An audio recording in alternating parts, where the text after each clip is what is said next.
So what we're doing today is we're ranking every game I played in 2021. Sorry, we're ranking every game I beat in 2021. What year is this? I beat a lot of games in 2021. It was the year that I really focused making a dent in my backlog, and I think I really succeeded.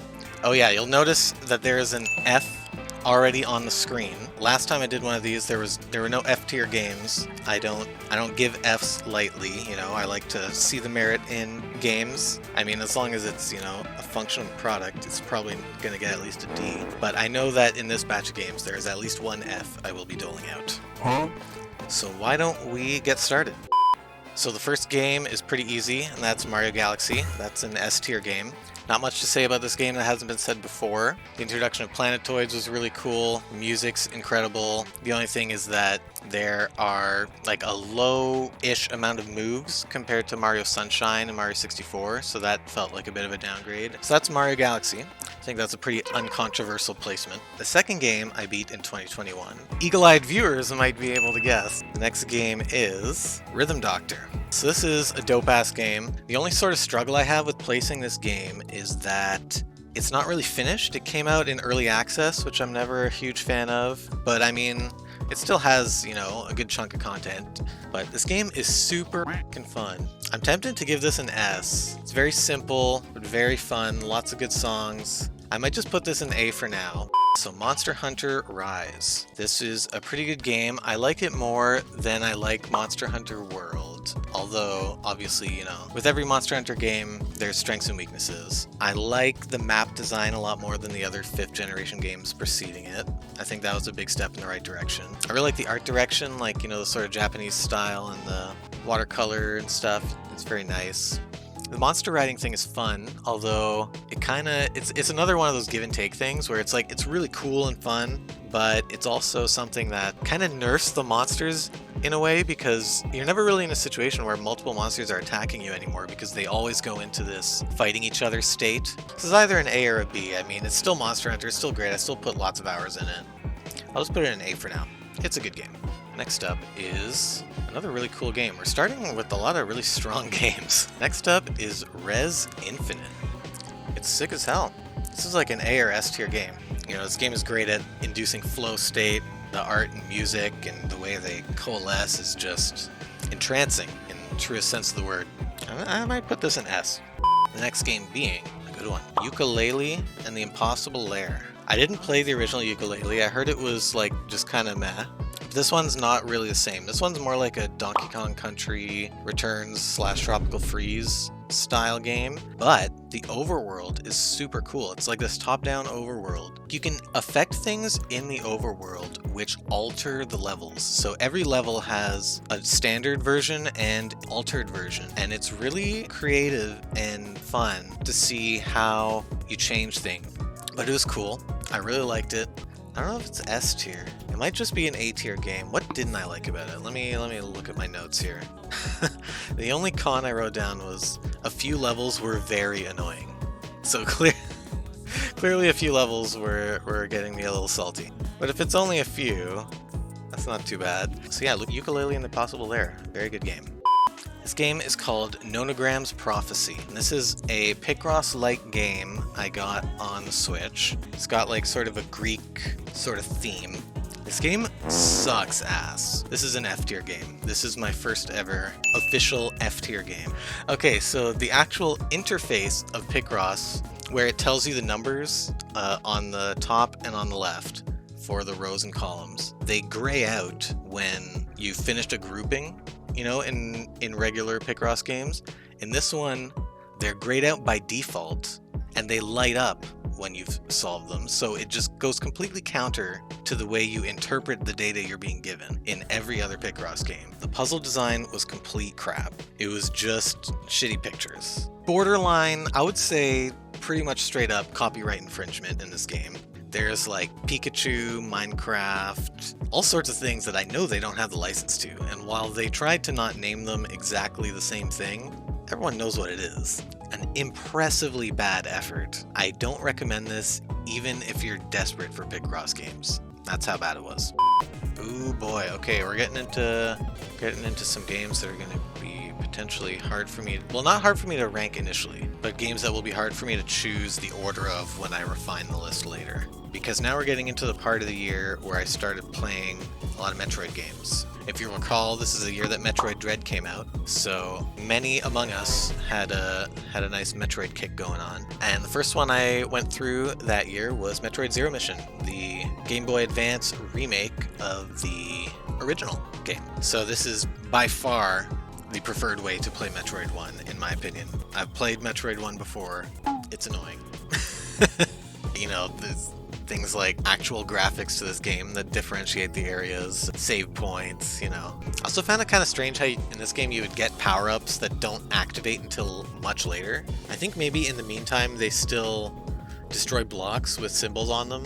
I didn't really love that. So yeah, I'm gonna say this is an A tier game.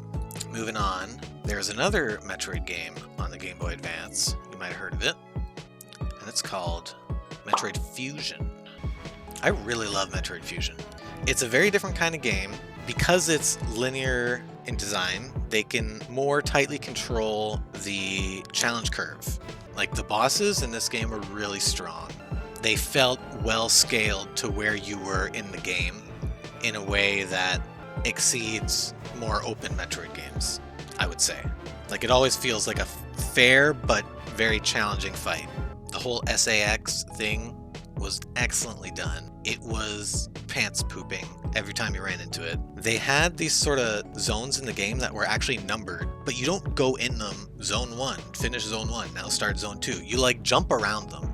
Like, even though it's a linear game in terms of its progression, you still go around the map in a way that feels like a Metroid game. I would say this is another A tier game, but it's inching towards S. I feel like this is one that could end up moving around a little bit later when we refine the list. Point is, Metroid Fusion, great game. Let's move on to the prochaine game. That being the first of 2 great Ace Attorney games. So I'm a big Ace Attorney fan. So yeah, the first great Ace Attorney game, Great Ace Attorney Adventures. This one I have mixed feelings on. So the presentation is basically the best that the series has ever been in terms of like visuals and even just the way things are composed. Like, you really feel like you're in a physical space in a way that older Ace Attorney games didn't really achieve. And yeah, the graphics and like UI and stuff just looks great. One thing I love about it is that it's got an all-new cast. That's important to me. I know a lot of Ace Attorney fans really love Phoenix, really love Maya, and want them in every game, but I am of a different opinion. I think that every few games having a totally new cast is the way to go, because it keeps the mysteries, you know, fresh. There's only so much you can do with the same characters, and I like the feeling of not knowing who you can trust and who you can't, you know? Especially towards the end of the game, it has some really effective emotional moments that I won't go into detail. So let's go into the stuff I didn't so much like about this game. This game really feels like over half of it is a tutorial, because it is. Still, an interesting artistic choice that I, on some levels, respect is how several of the cases ended in a sort of frustrating way where you don't actually have complete information yet. And I don't really like that. I like when cases more self-contained than that. I don't like ending a case and not even knowing the killer's motive yet, you know? Like, that feels unsatisfying. All that said, I did still quite like it. Even the worst Ace Attorney games are great games. So I'm gonna put this as a B tier game overall. We're doing Kazoo Cars. This is actually a game a friend of mine made. Just one little level. It's just a dumb little game, but it is kind of addictive and charming in its own little way. I'm not sure where I should be ranking this. I mean, it feels wrong putting this anywhere other than D. Like, it's not an F tier game. Next up, Green Game. Time Swapper is what they titled this game. I don't know why they called it Time Stopper. It doesn't have anything to do with time. What you can do is you can sort of alter the level. There's like 2 states of the level, but they sort of imply that it's forwards and backwards in time, but that's not really the way the elements that are affected by this work. Controls suck. They, for some reason, require you to use touch, even though it's, in terms of gameplay, all you're really doing is a simple toggle, but they force you to like use touch to move a lever to do it, which makes it more imprecise. Yeah, this game kind of sucks. I actually might put this as a companion to Nonogram's Prophecy in F tier. So yeah, this is another F tier game, in my opinion. This game, like, I was quite disappointed with, and I saw very little merit in. Still got a lot of games to go through, so let's keep it going. So after Green Game, the next game I beat, pretty much the opposite, a very pleasant surprise of a game called The Gardens Between. The art direction was excellent in this game. Really effective at non-verbal emotional storytelling. Like, it's definitely a game where the ending will get you if you're a sap like me. Puzzle design was really good, and actually, unlike Green Game Time Stopper, this game actually has really smart and cool time-based puzzles. So I'm gonna put this as an A tier game. What's the next game I beat? It's Trajectile.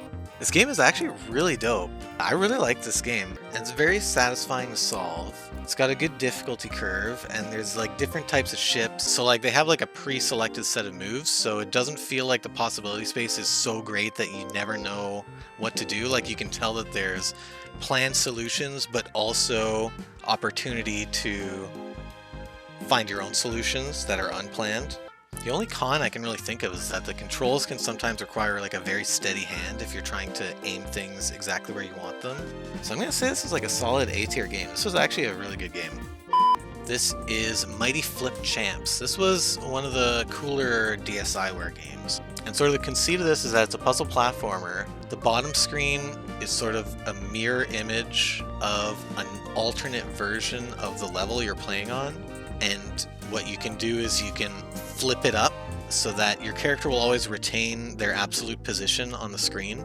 It's a fun puzzle game. It's got like a cool mechanic. And another thing that really struck me with this game is the final level. So this is another one of those situations where a puzzle game decides to be an action game. These controls don't really facilitate that comfortably. Not only was it suddenly like an action game where you had very little room for input error, they also introduced a whole new mechanic in the middle of this giant marathon action level.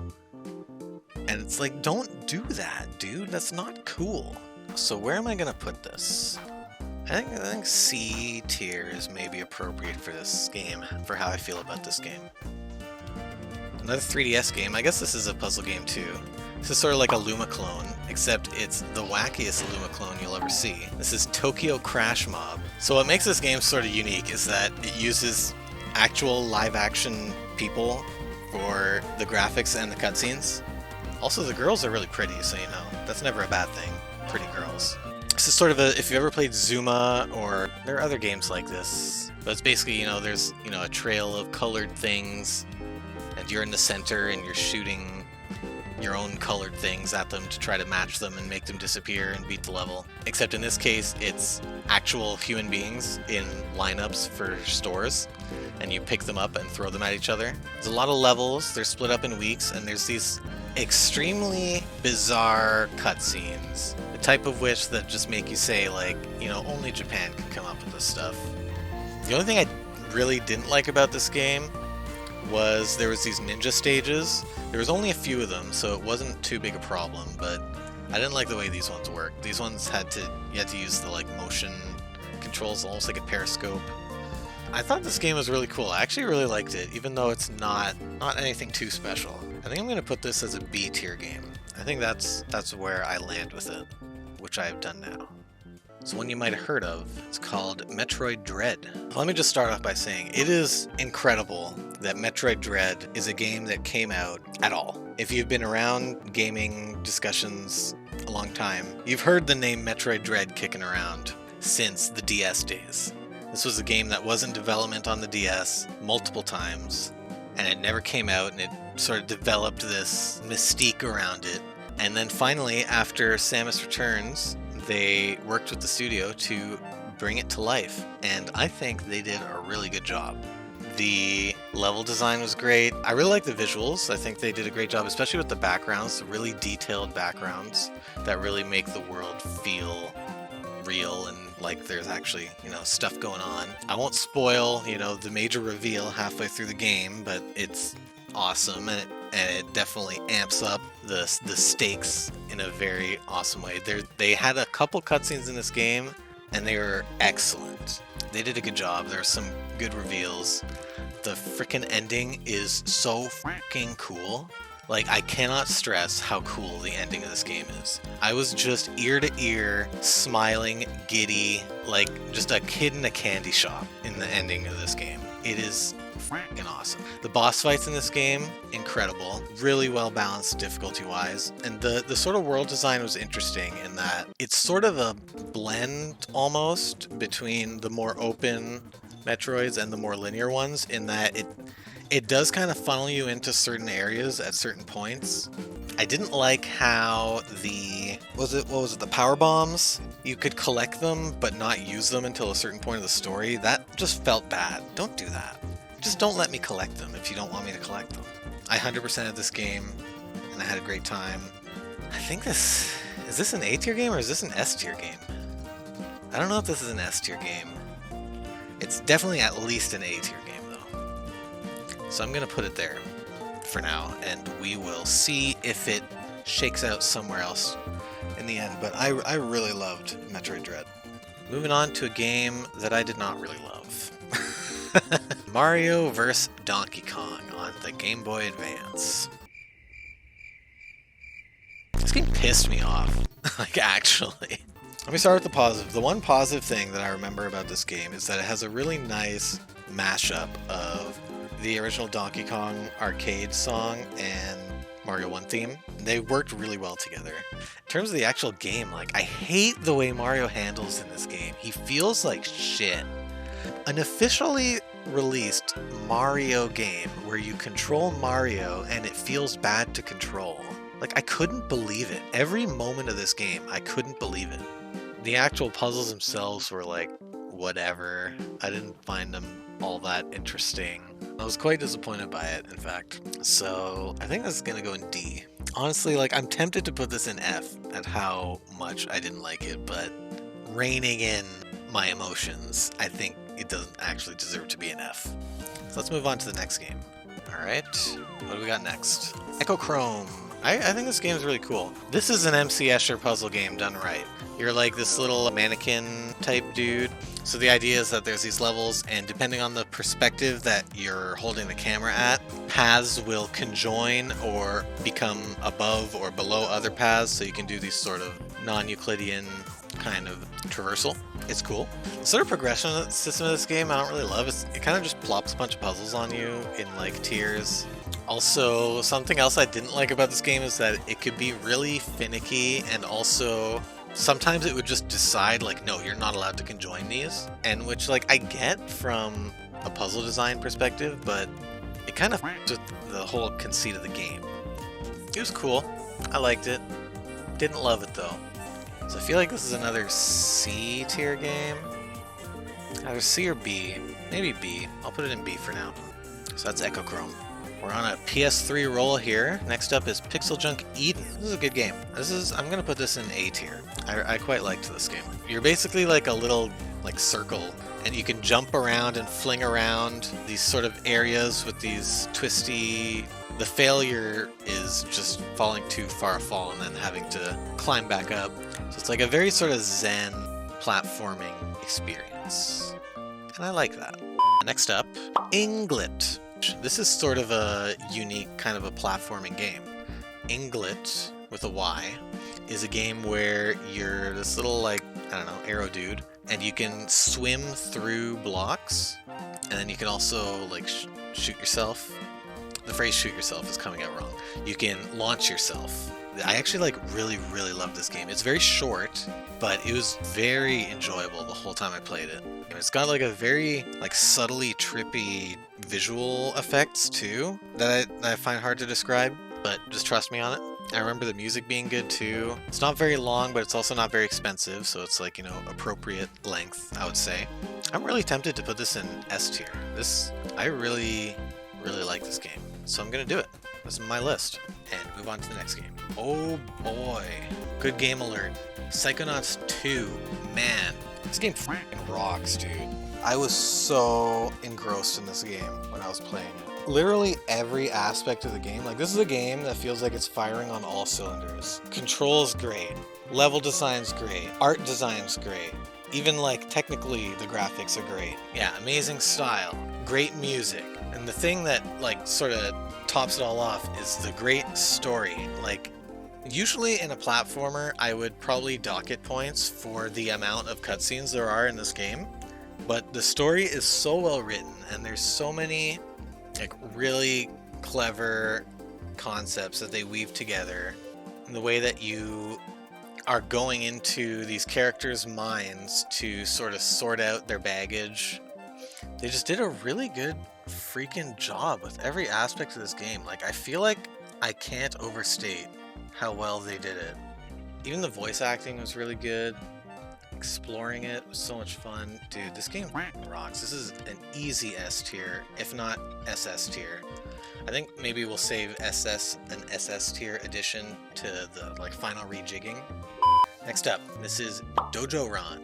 This is a 2D platformer. Well, there's a couple things. First of all, you can cling infinitely to a wall like a ninja, and then you can use that to get yourself up higher. And the other thing here is if you find an apple, you can put it in your mouth and then use the apple as a platform midair, and it feels pretty good. It feels different but fun mechanic to engage with. I didn't love the boss that wrapped up the game. I mean, this game really wasn't made for combat, so. But other than that, all the actual levels themselves, I had a blast going through this game actually, and I remember the music being fun too. Yeah, I liked this game. Is this A tier material or is this still just a B tier game? Put it in B tier for now, but we'll see. We'll see. We'll see. Oh, we're finally here. Remember how, like freaking 2 hours ago at this point, I was talking about the Great Ace Attorney Adventures? Well, that was part of a 2-game set called the Great Ace Attorney Chronicles. So now we're at the point where I finally beat the second game, Great Ace Attorney 2 Resolve. This game is definitely a pretty significant improvement over the first. A lot of the criticisms that I had of the first were addressed, or at least were not relevant in this game. The first case in this game was actually really cool. I forget if it was the second or the third case. It felt kind of like a retread of a case in the first game. But yeah, the other cases, the like conclusion to the game was good. There was one aspect of the sort of latter half of the second game that I still don't really love, but it would be a turbo spoiler to talk about specifically, so I won't. This game, the stakes were definitely raised, and it definitely was the conclusion to the story. So unlike the first game, it feels very complete. It still had a couple of the problems that the first game had, though. It still has a very slow pace compared to other Ace Attorney games. This game was cool. I liked it. I'm gonna put this in the tier known as A. Okay. Remember when I was talking about art style games on the DSi? This one is the one that I think everyone should play. Everyone who has a 3DS should buy this game before it's too late. Or if your 3DS is hacked, then just download it, I guess. This game is really unique, really cute and charming. It's got nice music. It's got good puzzles. Like, I would almost put this in a similar category to Tetris in the sense that it feels like a puzzle game that was almost more discovered than it was invented. You're given these sheets of boxes, of squares, and you have to roll them up into boxes using actual cube nets. So there's two modes of this game. There's the sort of puzzle mode and the infinite mode. The puzzle mode is what you're seeing on screen now, where it gives you like discrete things where you have to use every box, every square to make, and you also are trying to do this under a time limit.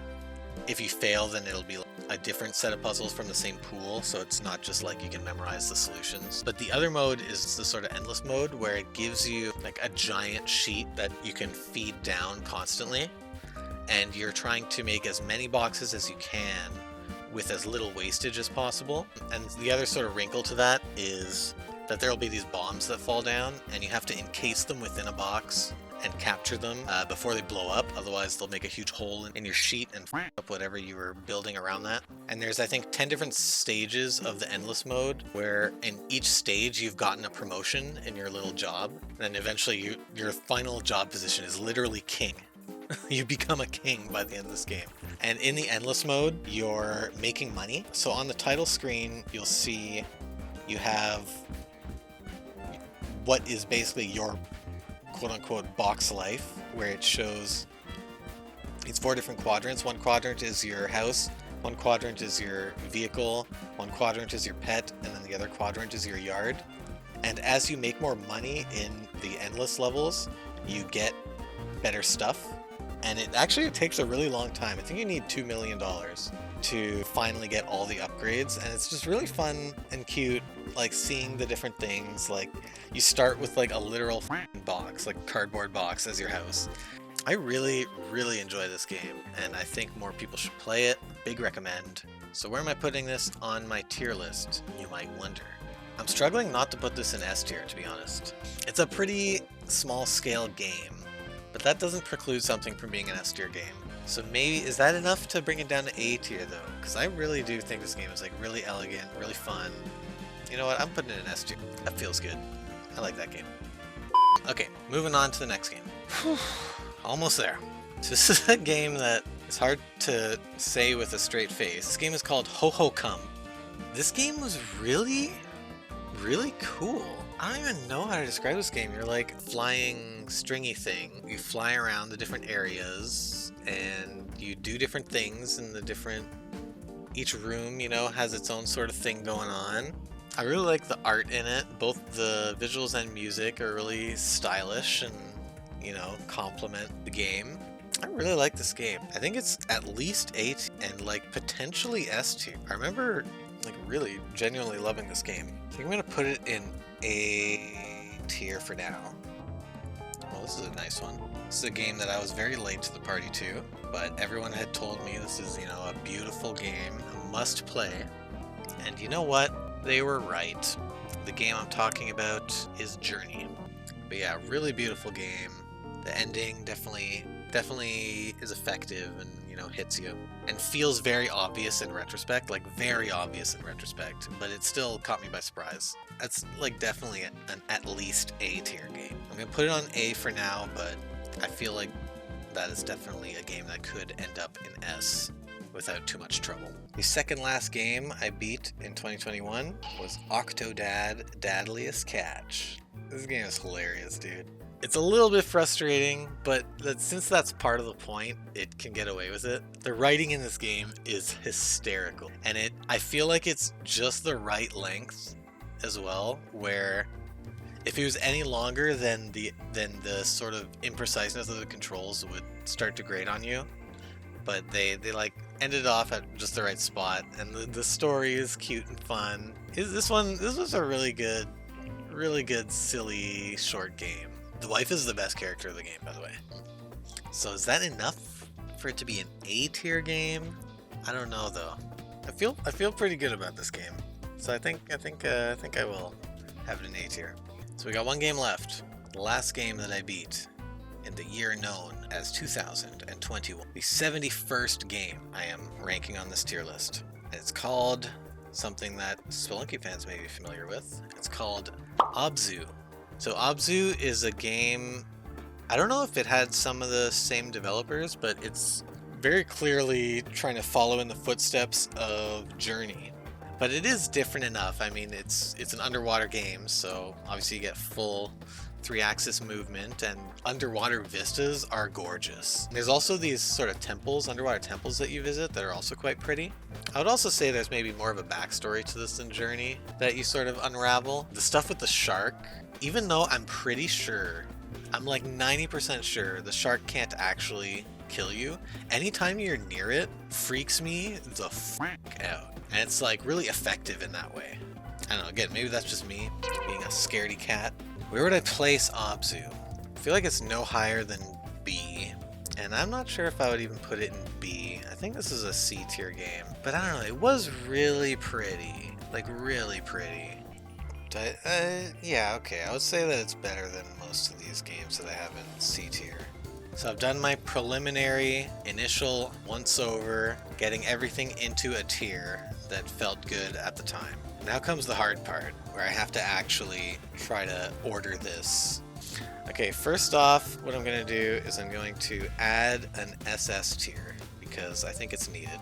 Well, I'm actually going to crown 2 games. I'm going to crown Game of the Year 2021 and Game of the Year 2021 that actually came out in 2021. So perhaps those will be the same game, perhaps not. What's going to go straight to SS from S? I mean, Mario Galaxy. If Mario Galaxy was the Wii version, I think it would go here, but since it's the Switch version and the pointer controls don't feel as good in it, maybe it'll just stay in S. These ones, I feel like Psychonauts 2 goes in SS. It's such a freaking good game in every respect. And what about Super Metroid? I feel like I need to think about all the Metroids together, because I actually personally like Dread more than Super, I think. Or at least I think they're about equivalent. So if Super is going to be an S, Dread's got to be an S. And I personally like Dread a little bit more than Super, so I'm going to put Dread over Super.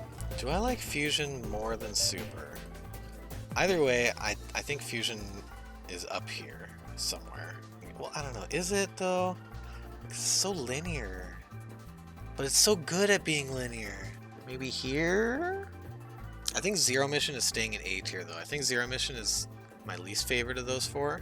Okay, what about Yooka-Laylee and the Impossible Lair? I think I might put this over Rise, but not over Rhythm Doctor. Yooka-Laylee and the Impossible Lair I really liked. And I feel like it's, I don't know, maybe it's not that close to an S tier game, but it's a really, really solid A tier game. Mario vs. Donkey Kong. Ugh, I liked less than all of these. The Bridge I liked less than all of these, except for maybe Mario vs. Donkey Kong. I don't know, maybe I like Mario vs. Donkey Kong more than The Bridge. And then here, Green Game, better than Notogram's Prophecy, because Notogram's Prophecy is unbelievably bad, as I went over at length earlier. Let's go over this again from the top here. Psychonauts 2, definitely an SS tier game. Should Mario Galaxy be up there with it? It feels wrong not to have Mario Galaxy up there with it. That feels more correct. And I feel like Dread and Super Metroid are not achieving double S status for me. But I think I'm correct that all of these are S tier games for me. I think that's it. I think this is my list. This is my ranking of all the games I played in 2021. As was actually pretty clear since the first pass, that would make my Game of the Year 2021 winner of both awards, Psychonauts 2. Absolutely incredible game. I recommend it to literally everyone who likes video games. I suppose as long as you can handle a relatively cutscene rich game. I mean, there's still, I don't want to give the impression that this game is like all cutscenes or anything, because that's not the case. But there is a high degree of cutscenes for a 3D platforming game, but it's all done so well. It's like playing a Pixar movie. It's like actually what it feels like playing this game. So yeah, that is my Game of the Year, and it's my Game of the Year both in terms of the best game I played that year and the best game that came out that year, in my opinion. I hope you guys had a good time. I had a good time. Glad that I've put this to page or whatever you want to say.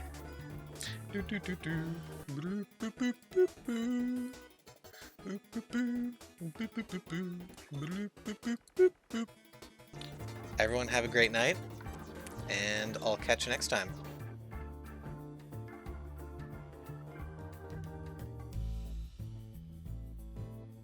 The reason that this tier list is so late is because I've been too lazy to write notes, and eventually I just gave up.